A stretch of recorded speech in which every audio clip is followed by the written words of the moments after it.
Ethereum. Vitalik. Buterin veut plafonner le gaz des transactions. Pourquoi? Le cofondateur d'Ethereum, Vitalik Buterin, et le chercheur Tony Warstetter proposent une limite de gaz par transaction à 16,77 millions, via l'EIP 7983. Cette proposition, EIP 7983, a plusieurs objectifs.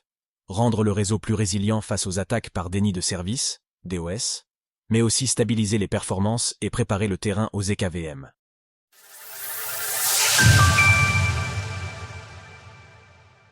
Ethereum. Une nouvelle limite pour éviter les abus. Vitalik Buterin, le créateur d'Ethereum, ne cesse de travailler sur l'amélioration de sa blockchain. Jusqu'à présent, elle appliquait une limite de gaz par bloc d'environ 36 millions. Mais aucune restriction n'existait au niveau des transactions individuelles. De quoi laisser la porte ouverte à certains abus. Une opération pouvait théoriquement monopoliser tout l'espace d'un bloc, bloquant l'exécution ou fragilisant certains nœuds. C'est pourquoi Vitalik Buterin et Tony Warstetter ont déposé le 24 juin 2025 et publié le 6 juillet une proposition d'amélioration du protocole, l'EIP 7983. Ils souhaitent installer un plafond strict de 16 777 216 gaz, le 24, par transaction. Ils détaillent leur proposition ainsi. En appliquant ce plafond, Ethereum peut renforcer sa résilience face à certains vecteurs de DOS, améliorer la stabilité du réseau et offrir une plus grande prévisibilité des coûts de traitement des transactions. Découvrez tout ce qu'il faut savoir sur la blockchain Ethereum et ses avantages. Vitalik Buterin et Tony Warstetter assurent également que ce plafond n'a pas été choisi par hasard. Il suffirait à couvrir la majorité des besoins sur la blockchain. Cette valeur couvre la plupart des cas d'usage actuels, y compris les déploiements de smart contracts et les interactions DeFi avancées, tout en garantissant des performances constantes. Une mesure certes stricte, mais peu contraignante.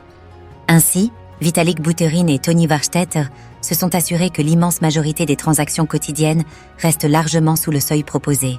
Seules les opérations les plus volumineuses devront être segmentées. Selon le texte, cette limite s'appliquerait indépendamment des paramètres fixés par les validateurs ou mineurs, et toute transaction dépassant ce seuil serait automatiquement rejetée. Le plafond encouragera aussi la compatibilité avec les Zero Knowledge Virtual Machines, ZKVM, et devrait aider à faciliter l'exécution parallèle des transactions. Actualité Ethereum. L'ETF Ethereum de BlackRock a le vent en poupe.